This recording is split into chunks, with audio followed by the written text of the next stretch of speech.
O vosso convite para eu vir aqui, para partilhar algumas das minhas reflexões do meu trabalho. Por acaso é a primeira vez que eu venho aqui à Universidade de Minho.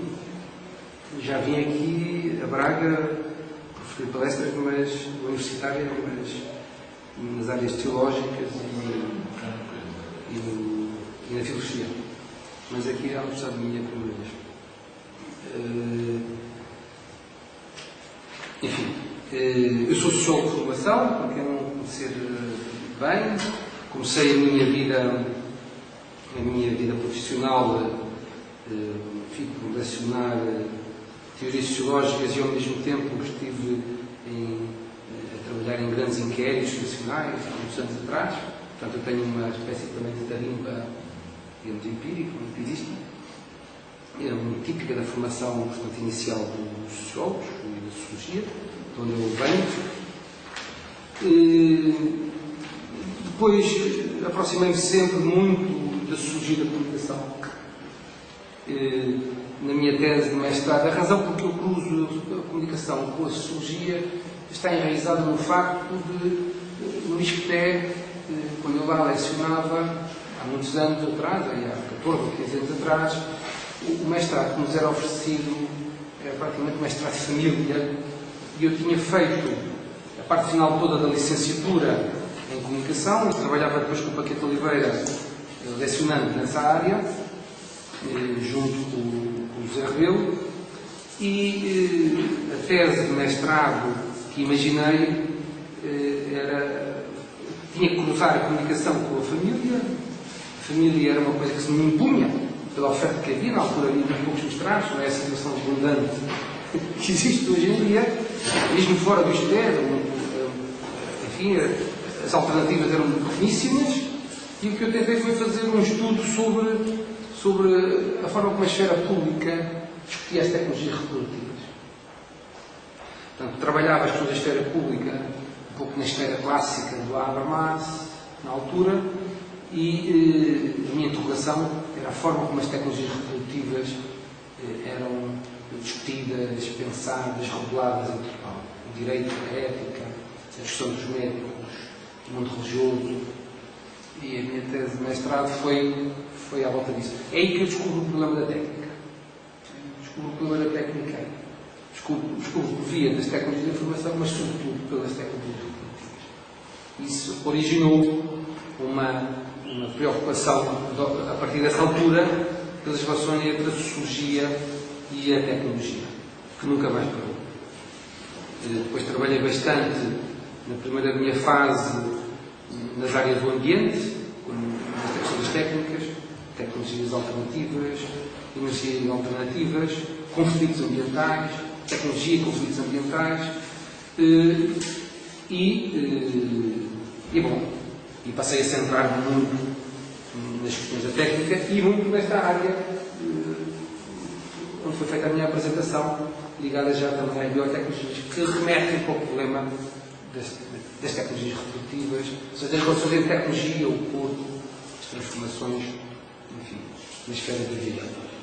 Portanto, essa é a razão do meu percurso. Não é?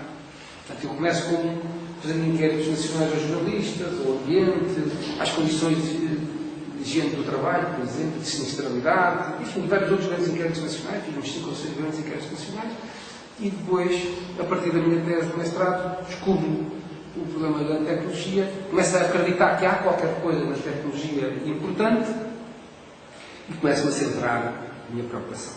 E tenho vindo a trabalhar nesta dualidade, tecnologias de informação por um lado, biotecnologias por outro. De facto, o conceito mais importante que poderá organizar a minha reflexão, enfim, a reflexão que eu tenho vindo a fazer, é a tal ideia de capitalismo informacional. Ou de informacionalismo capitalista, a la Castel, se quisermos, embora tenha muitas diferenças com esse conceito dele, mas seria mais de capitalismo informacional. Na medida em que a biotecnologia também parte do informacional no sentido bioinformacional. Portanto, seria um conceito que organizaria muito o meu trabalho. Mas aquilo que eu vou apresentar hoje é um pouco diferente. Expliquei já, enfim, de uma maneira muito breve, este meu trajeto, e a partir de uma certa altura eu e outras pessoas, enfim, da área da sociologia, nomeadamente o Hermínio Martins, que é com quem eu tenho vindo a trabalhar mais, porque era meu colega da Universidade de Lisboa, antes de se jubilar recentemente, acreditamos que a sociologia tem um problema com a tecnologia. A sociologia tem um problema, significa tem dificuldades em formular, não é, um problema para a questão da tecnologia. E aí acreditamos mesmo, a introdução desta análise social que nós organizamos, acreditamos mesmo que a tarefa mais importante, não pode haver tarefa mais importante da sociologia, senão mesmo do resto das ciências sociais. É claro que isto é uma hipótese, não é? Mas acreditamos muito vivamente nisso, se não se colocar uma interrogação sobre a civilização tecnológica.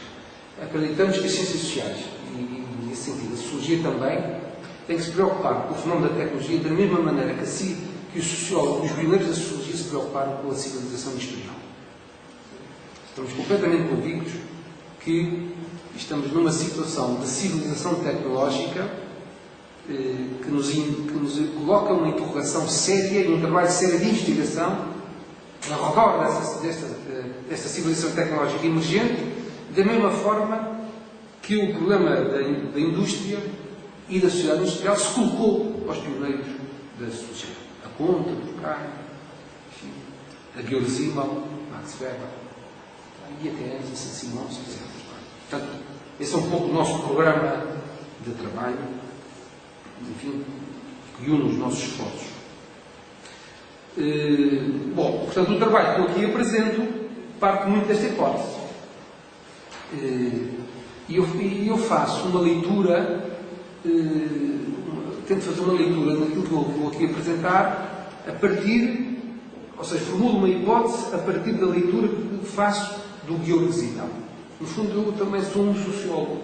Na minha matriz de professor antigo de teorias sociológicas, um sociólogo, digamos assim, de traços zimmeliano.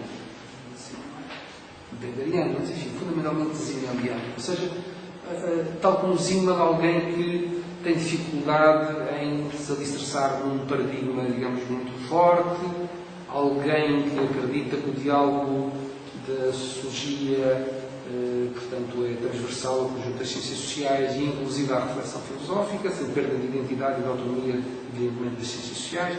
Fundamentalmente, alguém que considera que as ciências sociais são ciências humanas também. Não são apenas sociais, são também humanas, porque não é possível reconstituir, não é? Portanto, a visão da sociedade sem considerarmos todo um conjunto de outras questões mais da ordem, digamos assim, das ciências humanas, porque se não fizermos esse esforço é muito improvável que nós consigamos ter uma visão, portanto, do homem, digamos assim, completa, ou próxima, portanto, de uma visão mais, enfim, mais consistente do homem, nomeadamente numa época de mudanças muito aceleradas. Acho que Simmel tem muito essa intuição. Eu parto, portanto, de uma leitura de Simmel para a questão da tecnologia, por várias razões que vou explicar muito rapidamente para percebermos onde é que se situa a relação de Simmel com a questão da comunicação. Eu tive a oportunidade de apresentar justamente esta tese sobre Simmel num longo ensaio que escrevi, e que tem uma tradução portuguesa, e tem várias traduções lá fora, e que saiu, enfim, há algum tempo, não há muito tempo, mas há algum tempo, na revista que organiza as obras completas. A revista está ligada à Sociedade Simmel, que organiza as obras completas do Simmel, a Simmel Studies, onde publica um texto, um longo ensaio sobre Simmel, justamente com a tese que eu aqui vou apresentar. Ou seja, que Simmel é o primeiro homem das ciências sociais, se não mesmo o primeiro pensador, enfim, de grande estatuto, que corta com uma visão convencional do problema da técnica, tanto nas ciências sociais como na própria filosofia, mas nas ciências sociais. E a indústria poderia gerar.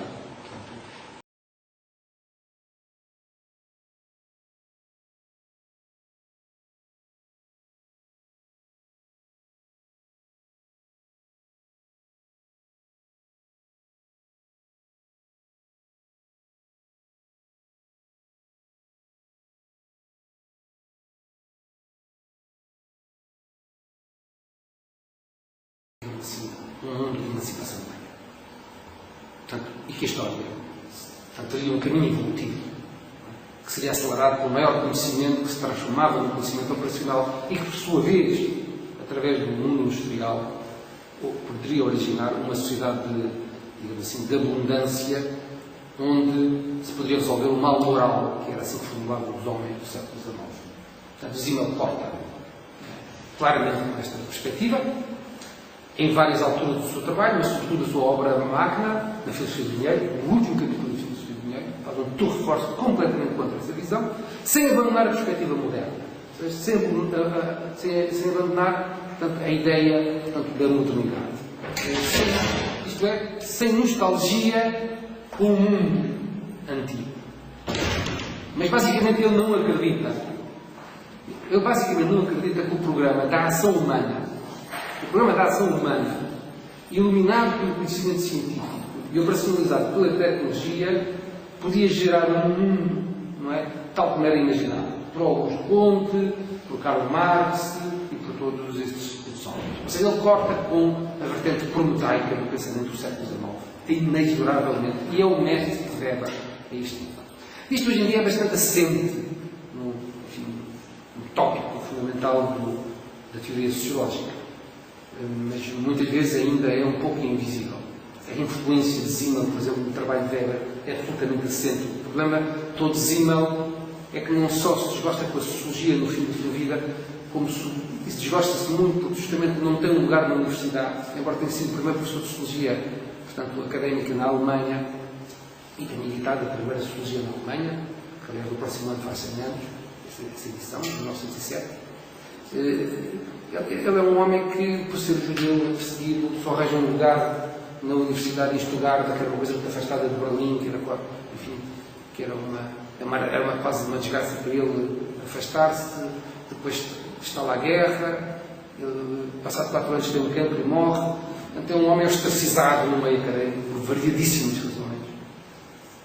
E a influência de Simmel em Weber, assumida pelo próprio Weber, não é? E calcionada por imensos estudiosos, é muitas vezes, digamos assim, negligenciada. Mas justamente onde o Weber assinala as contradições dos paradoxos da modernidade, da racionalidade, é? São as fontes simmelianas que aí estão sempre presentes. Portanto, o Simmel é, portanto, um autor muito chave, porque corta com a ideologia do progresso e porque corta com uma visão da própria essência social de cariz positivista. Ou seja, nomeadamente, aivada daquilo que vai vir a ser, portanto, a força do positivismo lógico. Não acredita. Reparem o título da Metafísica do Dinheiro. A sua obra principal de sociologia chama-se a Filosofia do Dinheiro. A Filosofia do Dinheiro é praticamente um tratado, digamos assim, de sociologia metafísica. Isto é um tratado da influência do dinheiro no espírito humano e no estilo de vida humano. Tem uma vertente sociológica do ponto de vista do estilo de vida, tem uma vertente de economia política, pela teoria do valor que lá está, e ao mesmo tempo tem uma vertente extremamente metafísica. Ele assinala os problemas da velocidade contemporânea, pela circulação do dinheiro. Não é? Ele assinala os problemas da inespecificidade de tudo o que é essências anteriores no mundo da modernidade. Ele assinala uma série de problemas que se vão tornar as relações entre homens e mulheres, as questões da técnica, vão se tornar os tópicos mais importantes, não só da contracultura ao longo do século XX, como também os tópicos mais importantes de facto, não é? De uma parte da crítica cultural e da própria teoria sociológica, sempre que a teoria sociológica e a sociologia se aproximam do mundo moderno como um mundo do paradoxo. Tópico muito difícil do pensamento em Portugal. Desde logo. No pensamento em Portugal e nos traços da constituição das próprias ciências sociais em Portugal, enfim, ousando dizer as coisas desta maneira, na medida em que a constituição das ciências sociais em Portugal e talvez da própria teoria social portuguesa estão extremamente condicionadas durante um largo período, talvez isso já não seja verdade nos últimos 20 anos, mas um largo período, pela contenda entre os herdeiros do positivismo lógico, às vezes através de uma leitura, enfim, feita por outro tipo de autores, se quisermos, o estruturalismo marxista, sobretudo, não é? mais a partir dos anos 60, acrela ainda o positivismo lógico e, digamos assim, as visões, digamos, metafísicas mais ligadas, portanto, ao mundo da Igreja, matriz metafísica. E entre esta querela entre, digamos assim, o arcaico e o moderno visto como científico do ponto de vista positivista, sobrava pouco espaço para as leituras mais analíticas. É isso que provavelmente tem vindo a romper nas últimas décadas da teoria social. O Georg Simmel é um homem que prematuramente rompe com estes coletes de forças. A tese dele e que eu acho que é fundamental para percebermos também os problemas da comunicação, é que a condição humana no mundo moderno se encontra crescentemente sob o sentimento da perda da autonomia individual, da ação voluntária e da experiência com o próximo, enquanto criadoras de possibilidades normativas, de processos sociais e de instituições.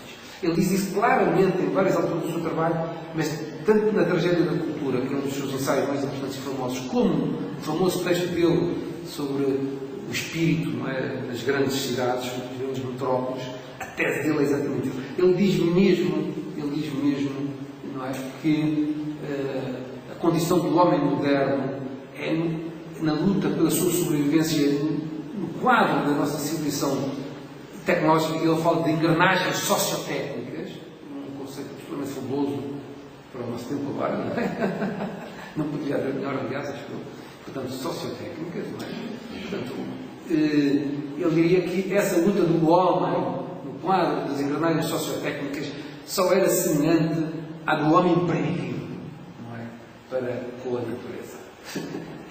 É absolutamente espantoso. Ler esse pedaço do início deste seu ensaio, que aliás tem um impacto tremendo para a escola de Chicago, não é? E em toda a formação da sociologia americana. É absolutamente extraordinário, uma visão. Ora bem, a minha hipótese, a partir desta hipótese, é que o estudo da comunicação ganha muito em ser estudada a partir da reflexão elaborada por teóricos que não descuidam o escopo da tecnologia para pensar as sociedades contemporâneas. Esta é a minha hipótese. Quer dizer o seguinte, se queremos pensar os média, não é? Se queremos pensar a comunicação também, ou mesmo a informação, começamos a pensar a técnica. E tenho uma outra hipótese agregada a esta, que é os alicerces de uma reflexão sobre a técnica, ou sobre a tecnologia, como quisermos, não começando agora a discutir os conceitos de técnica e tecnologia. A reflexão sobre este domínio é uma reflexão que, apesar de tudo, está feita. Claro, no pensamento.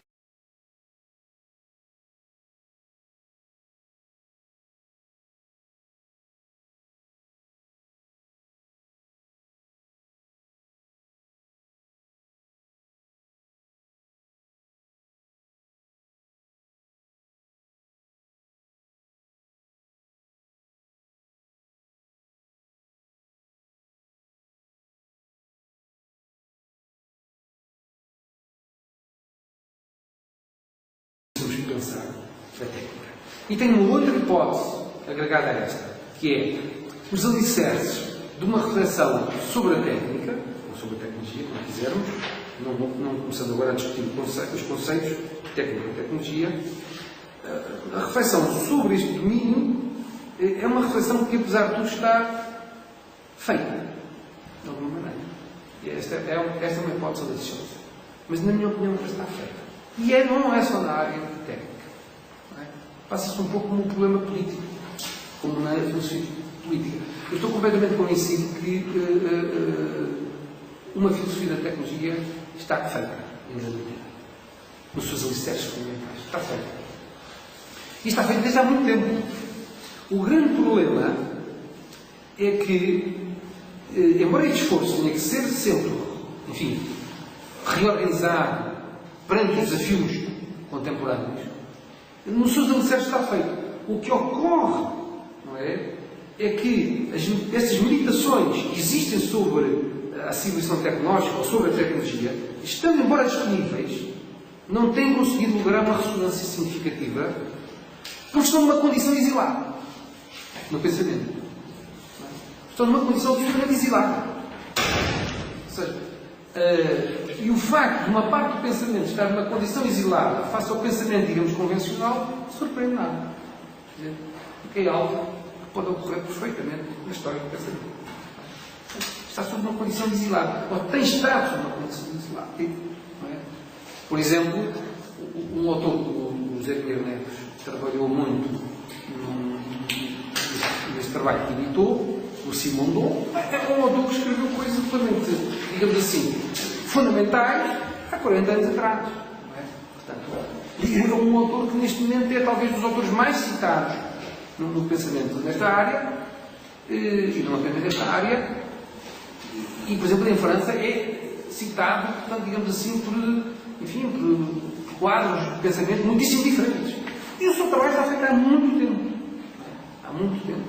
Estava numa condição claramente exilada. Mas não é o único. Na minha opinião, temos uma galeria de pensadores absolutamente extraordinária, digamos, a descobrir num certo sentido. Não é que a gente não é que a gente até não os conheça. Que eles não sejam até às vezes trabalhados, mas o olhar deles sobre este problema não é aquilo que mais nos prendeu a atenção. Mas é aquele que neste momento nos obriga a prender a atenção. Isto acontece, na minha opinião, também em grande medida na filosofia política. Por exemplo, a redescoberta da Hannah Arendt, absolutamente fabulosa nos últimos anos, não é? Quer dizer, é isso, quer dizer, as suas obras fundamentais estão disponíveis desde os anos 50, não é? E parece que foi necessário 50 anos, não é? Para se regressar, portanto, à sua reflexão sobre o totalitarismo ou sobre a condição, não é, moderna, não é, humana, portanto, no mundo da modernidade, onde também se encontramos na Hannah Arendt, justamente na sua condição humana, vários ensaios sobre a questão da técnica extremamente importantes do ponto de vista de uma leitura da filosofia política sobre a técnica. Ora, também aqui neste domínio eu parto desta segunda tese. Não é?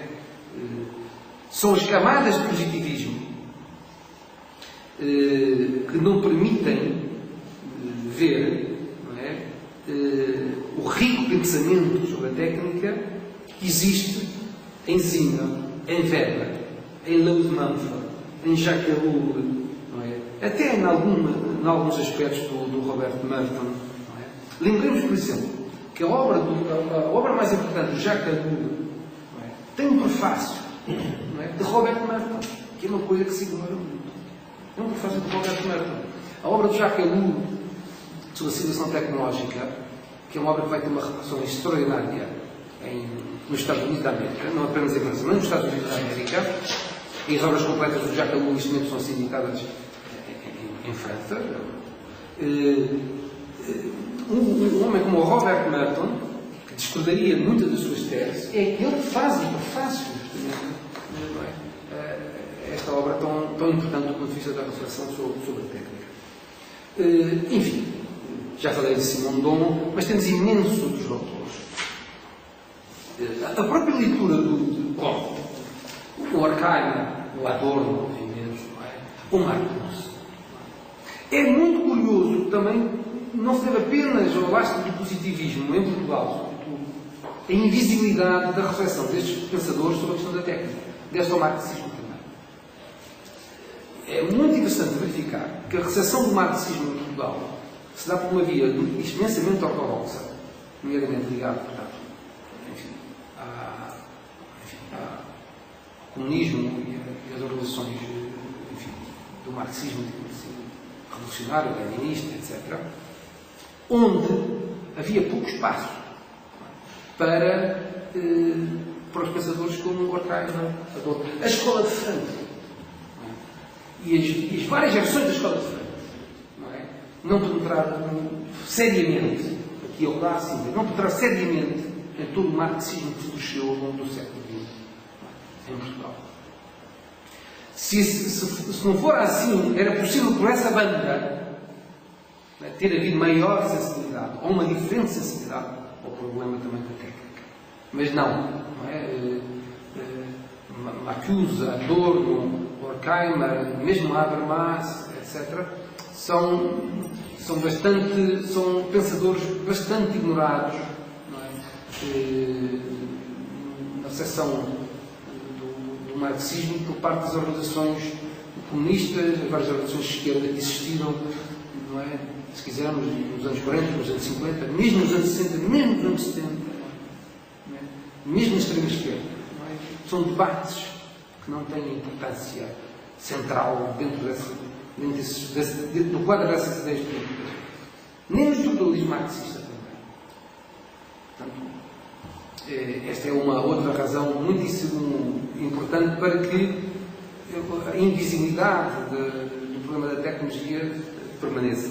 Portanto, a minha proposta é ver a tecnologia a partir do resgate de tradições, são elas sociológicas, nomeadamente a de Simmel, mas poderia ser de Weber e a de Lukács, se quiséssemos, portanto, e vários outros pensadores, mas sobretudo a de Simmel a partir da ideia da tragédia da cultura, da tese de Simmel da tragédia da cultura. A ideia da tragédia da cultura em Simmel é, como evidentemente todos vocês sabem, uma concepção que parte da possibilidade de existência de um dualismo básico que habita o ser humano e que o confronta, por um lado, o espírito objetivo que deriva das objetivações a que a vida é originada pela subjetividade e, por outro lado, o espírito subjetivo que vem da configuração que ascende da natureza para a cultura e que procura a nobreza da vida individual. Em Simmel vamos encontrar sistematicamente esta dialética, não é? De um processo de objetividade versus um processo de subjetividade que o leva a dizer que esta é uma tragédia inerente a toda a cultura humana, mas que adquire uma feição trágica na modernidade. Isto é, que a possibilidade do espírito subjetivo cristalizar as suas ações em, digamos assim, fenómenos culturais de características objetivas, isto é, que se impõem a si próprio, é maior no mundo moderno do que nos períodos históricos anteriores. Sendo uma condição de toda a cultura humana a de objetivar a sua subjetividade no mundo material, ou seja, construindo aquilo que os antropólogos chamam de cultura material, não é? Também é próprio do mundo humano construir, digamos assim, uma visão sobre esse mundo objetivo. As possibilidades dos seres humanos no mundo moderno de construir uma visão congruente com o mundo objetivo que constrói na modernidade adquire uma feição trágica. Quer dizer, a proliferação de objetivação possível através do mundo moderno não pode ser acompanhada pela mesma capacidade de subjetivação, portanto, do próprio mundo que os homens constroem.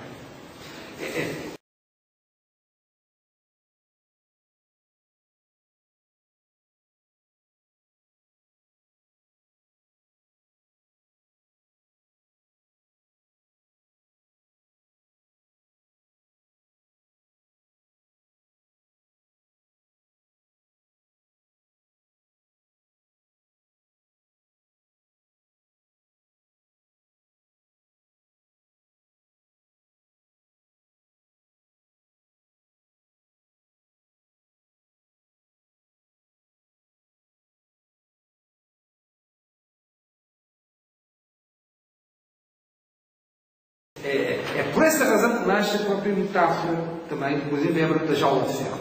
Um homem, e daí também nasce uma concepção da técnica, portanto, das tais engrenagens sociotécnicas, da técnica, que não arremete a técnica apenas para instrumentos, máquinas, não é? Artefatos, mas também como uma atitude perante o ser.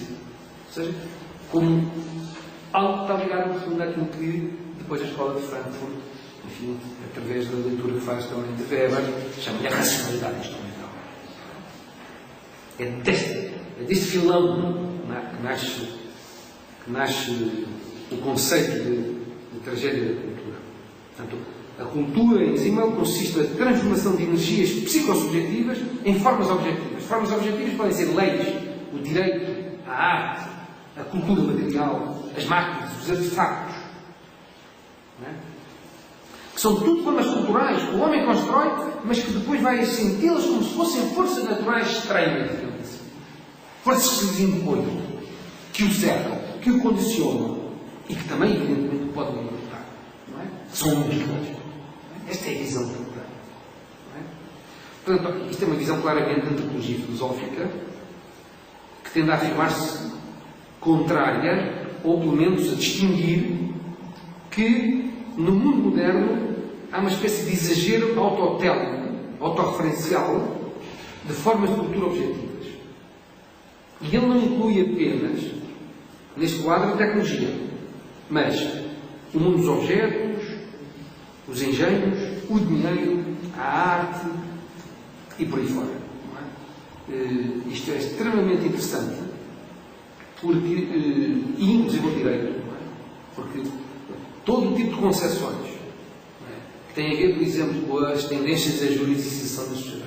Ou seja, a tendência de certas esferas se autonomizarem no mundo moderno contra as outras esferas, ou o conflito de esferas autónomas, nasce justamente, portanto, com esta origem. Nasce aqui. Eu designo este processo com um termo que não era designado. Designo este processo como uma condição fictícia da cultura moderna. Ou seja, esta condição fictícia é uma capacidade extraordinária de construir o artifício. O homem artifício adquire um esplendor extraordinário no mundo moderno. Portanto, o mundo moderno é o mundo do esplendor do homem artifício. O homem sempre foi um homem artifício, evidentemente, mas o mundo moderno é o mundo do esplendor do homem artifício. O mundo pós-moderno poderá ser outra coisa, mas agora eu gosto do mundo moderno. Portanto, esta é uma condição factícia da cultura moderna. A criação do artifício. A criação, portanto, a capacidade dessas forças, digamos, psicossubjetivas se transformarem sistematicamente em cultura material.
A condição factícia da cultura moderna entrelaça-se com uma situação que poderíamos designar por metafísica, não é? E é aqui que eu acho que a sociologia tem que dialogar claramente com outras zonas do pensamento, e que Zimmermann usava, e que Weber não usava, mesmo quando defendiam, não é? E nomeadamente Weber, não é?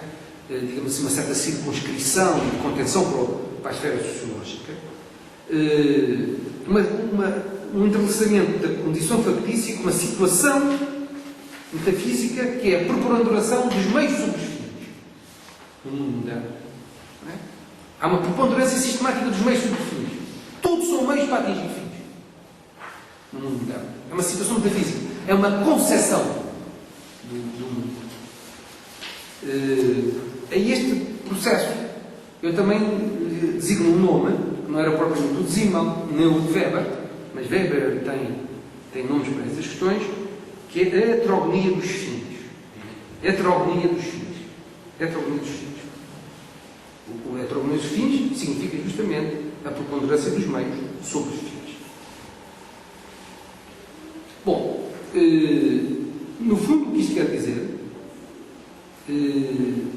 é que o homem do mundo moderno está sistematicamente numa condição em que transforma tudo em meios para atingir fins. E, portanto, ao fim e ao cabo, não existem propriamente fins, porque se transforma sistematicamente em meios para outros fins. Está enredado neste processo. São termos praticamente do próprio Zima. Eu creio que tenho aqui uma citação mesmo dele, no meu ensaio longo dele. Eu tenho aqui, talvez aqui, eu digo. Está aqui. Todo fim atingido transforma-se num novo meio para um outro fim. Depois ele acrescenta, resultando da dominação, não dos possíveis usos dos meios, mas dos próprios meios. Este é o processo.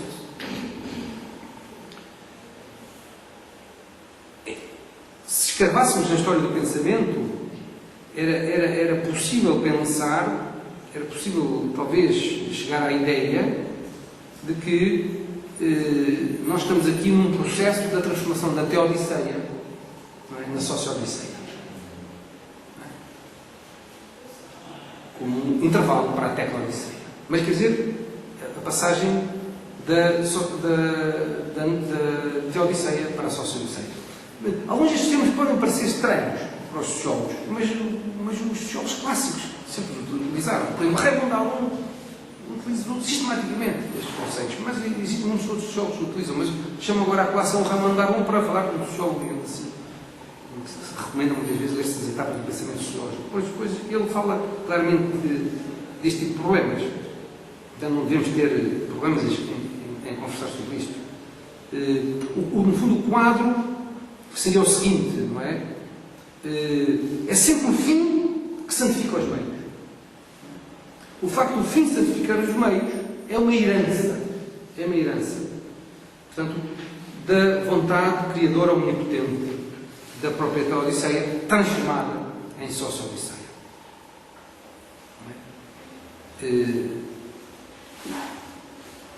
Ora, esta inversão da ordem dos meios e dos fins, em que o reino dos fins, não é, justifica sistematicamente, portanto, a ordem dos meios, define em cima a situação da tecnologia no mundo contemporâneo.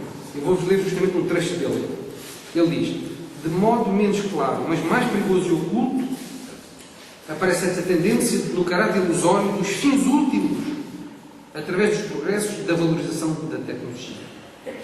Quer dizer, a tecnologia como meio não se retira uma vez cumprido o fim desejado. Ao invés, o fim é que é suplantado e depois até negado pela valorização e pela magnitude do meio. E ele termina dizendo: o fim da existência humana radica inteiramente na produção dos meios. Esta é a sua concepção, escrita entre 1900 e 1907. Bom, o que é que isto tem a ver com a comunicação? Não é? Como é que é possível relacionar este quadro teórico e até metateórico com a comunicação? Eu faço esta relação a partir das próprias características da ciência contemporânea. As características da ciência contemporânea, segundo enfim, os próprios homens da filosofia da ciência, nomeadamente, por exemplo, Gaston Bachelard, mas não depende, e muitos outros homens da filosofia da tecnologia, como o Benjamin, e antes, ou durante também o Mumford, é sistematicamente uma ciência que está menos preocupada ou não apenas centrada na procura da verdade, mas na produção, não é? de substâncias, na produção de artefactos, de engenhos, de técnicas. Ou seja, a ciência experimental transforma-se em finais do século XIX, cada vez mais no princípio do século XX, numa ciência que é feita através de técnicas, através de meios técnicos, através de aparelhos, e ao mesmo tempo ela própria produz meios técnicos e aparelhos. A visão do Gaston Bachelard a este respeito é muito clara. Eu tenho aqui também uma citação absolutamente categórica. Trago o Bachelard, que é, enfim, um homem da filosofia da ciência absolutamente fundamental, e ele recorda-nos justamente que a ciência atual é factícia. Aliás, o conceito de cultura factícia eu vou buscá-lo justamente ao baixo lá. Quando nos diz, e cito, a ciência atual é deliberadamente factícia, no sentido cartesiano do termo. Rompe com a natureza para constituir matéria.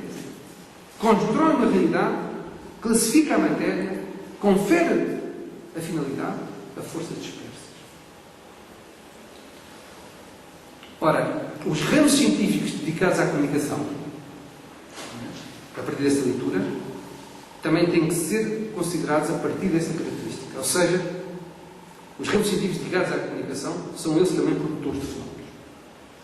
A ciência contemporânea é produtora de fenómenos, é produtora de técnicas, é produtora, digamos assim, de substâncias, e também os ramos científicos ligados à comunicação são produtores de fenómenos de comunicação. Prolongando o raciocínio de Bachelard. Mas ele diz mais. Ele diz-nos que existe um cógito do aparelho. Ou seja, e isto é muito problemático para o sociólogo.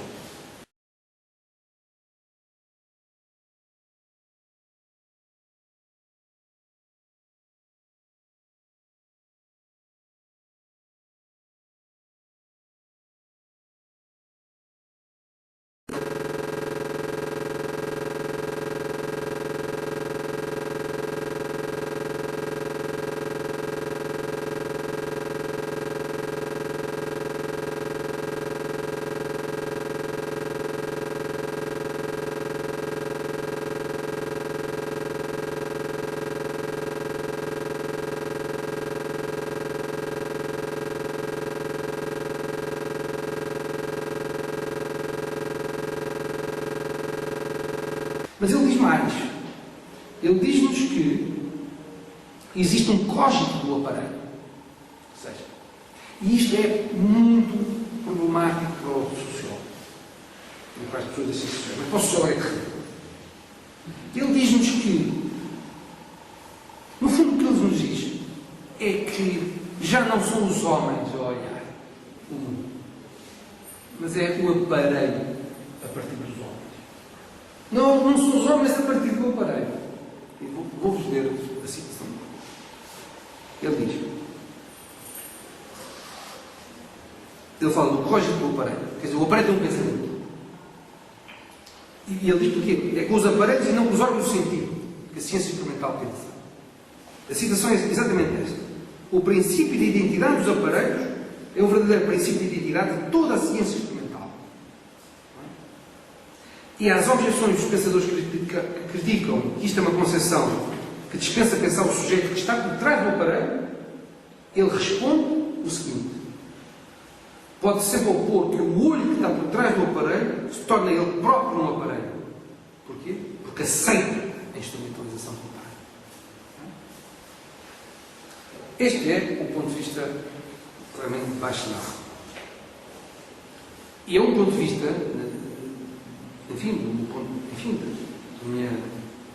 da forma como eu vejo estas questões, extremamente interessante para pensar todo o problema do fluxo de imagens, de sons, não é? de fenómenos, digamos assim, de informação e de comunicação, que os nossos aparelhos de comunicação, ou os nossos aparelhos de informação, os nossos dispositivos, são capazes, de símbolos, criação de símbolos, são capazes, portanto, de produzir.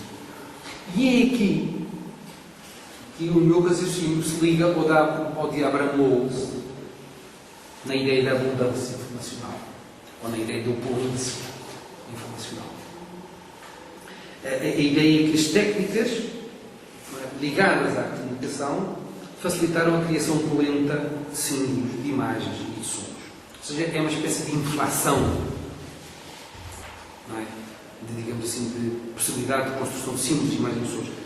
E esta inflação, se nos guiarmos pelo tópico da tragédia da cultura e pelo tópico do Bachelard, é sinal que a comunicação humana se encontra excessivamente condicionada pelas técnicas, ou que se encontra, pelo menos, altamente condicionada pelas técnicas, abrindo campo às funções instrumentais e industriais da comunicação tecnológica mediada. Quer dizer, quando nós estamos hoje em dia a falar de comunicação, estamos muitas vezes a falar da comunicação tecnológica mediada. Ou seja, estamos a falar da comunicação quando eu digo tecnologicamente mediada, não quero fazer aqui um sinal de equivalência entre, digamos assim, as nossas, enfim, alguns domínios da nossa linguagem e os domínios que se passam pela criação dos aparelhos por parte da ciência experimental. Há aqui, portanto, uma ruptura introduzida pela própria ciência experimental. Por esta condição factícia, né, do mundo moderno. E esta informação tecnológica procede como a ciência experimental procede. Não é? Digamos que desrealiza e reconstrói ao mesmo tempo o mundo. Ou seja, escolhe as matérias passíveis de serem captadas pelos aparelhos, seleciona-as, dissemina-as, constrói realidades a partir deste processo. A dificuldade da sociologia em lidar com isso é sempre esta. É sempre aceitar que o mundo humano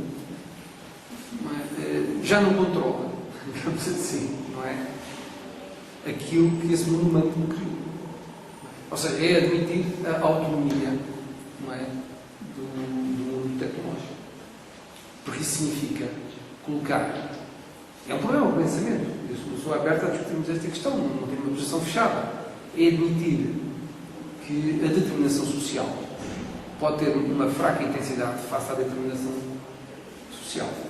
Ou é admitir que estamos diante de fenómenos de determinação sociotécnica. Quer dizer, e na própria necessidade, hoje em dia, de inventarmos um conjunto de conceitos que deem conta do mundo contemporâneo a partir justamente desta simbiose entre os meios técnicos e os meios humanos. Esta é a dificuldade. Como é que a gente há de chamar à comunicação mediada pela internet? Se não esferas sociotécnicas de comunicação. Até um sociólogo, digamos assim, razoavelmente convencional, para falarmos assim, que não quer ser partidário da importância a outorgar à determinação técnica, estará de acordo com este ponto de vista. Ou seja, toda a sociologia e a sociologia da comunicação, dos usos e gratificações, se quisermos, ou da herança dos usos e gratificações, tem que utilizar hoje em dia justamente o conceito, não é, da internet como um processo de comunicação, não é, sociotécnico. Um autor como o Sérgio Pedro, que é um homem justamente da história do pensamento ligada, portanto, ao problema da apropriação social, portanto, da tecnologia e dos processos de comunicação e dos média, não é? Utiliza claramente esse conceito e teoriza nos seus últimos livros. Eu já o convidei de outra vez vir ao Instituto de Ciências Sociais da Universidade de Lisboa, justamente para ele apresentar essa tese. O que eu não noto é que os sociólogos, enfim, e outros colegas da área também da ciência da comunicação, muito ligados à ideia da importância dos processos de apropriação social, não é? A abrirem-se, não é? À consideração de que necessitamos de forjar um novo espaço de conceitos onde se cruzem as determinações sociais e as determinações técnicas. Isto é, uma boa parte das ciências sociais em Portugal, ou da sociologia sobretudo, está muito ligada à ideia do construtivismo social. Está muito ligada à ideia da construção social. E parece que não quer abandonar. Mesmo quando patentemente estamos diante de situações de construção sociotécnica. Essa é a glória do Bruno Latour. A glória do Bruno Latour. Independentemente de alguém que quiser e pode estar completamente em desacordo com o que ele diga, em tudo, e acusá-lo de pós-moderno, quisermos. Mas a glória dele é que não se recusa a pensar o mundo contemporâneo a partir desta consequência sociotécnica. Vou levar até ao exagero, se quisermos, não é? Dizer, não é, que o mundo dos objetos do mundo dos seres humanos, ontologicamente, está no mesmo nível e, portanto, são todos actantes. E todos nós nos podemos referir, muita gente pode rir-se disto, e os sociólogos não rir-se disto, não é? Mas o mais importante não é rir-se disto, o mais importante é percebermos o que é que se passa com a determinação social e com a determinação técnica no mundo contemporâneo. Ou que aqui há um problema que temos que pensar. E que nos estão a descobrir esse problema. Independentemente, se calhar, em algumas teses, se exagerar para um lado ou para o outro. É muito difícil para o sociólogo, não é, admitir a determinação técnica ou a determinação sociotécnica mesmo. É bastante difícil. Porque está completamente convencido, não é, que basta premir um botão para controlar o mundo da Terra. Mas essa não é a técnica contemporânea. Mas está convencido disto. Não é? Mas se lemos atentamente o Zygmunt, se lemos atentamente o Max Weber, e se dermos algum crédito, pelo menos, aos pensadores da Escola de Frankfurt, vamos verificar que justamente o mundo técnico não é um mundo de andar a premir botões apenas, nem é um mundo de instrumentalidade técnica apenas, é um mundo de uma esfera de racionalidade, que está incorporada aqui. É um mundo de uma esfera, digamos, também ela metafísica, não é um mundo apenas de senhora de Fá. É um mundo onde a relação meios-fins, como estava a dizer, se alterou. Ora, relativamente à comunicação, os objetos, digamos assim, da comunicação não são mais as experiências e as formas de vida ontologicamente definidas, mas, evidentemente, novas realidades que integram o que eu proponho passemos a designar como uma ontologia informacional contemporânea. Nós estamos diante de uma ontologia informacional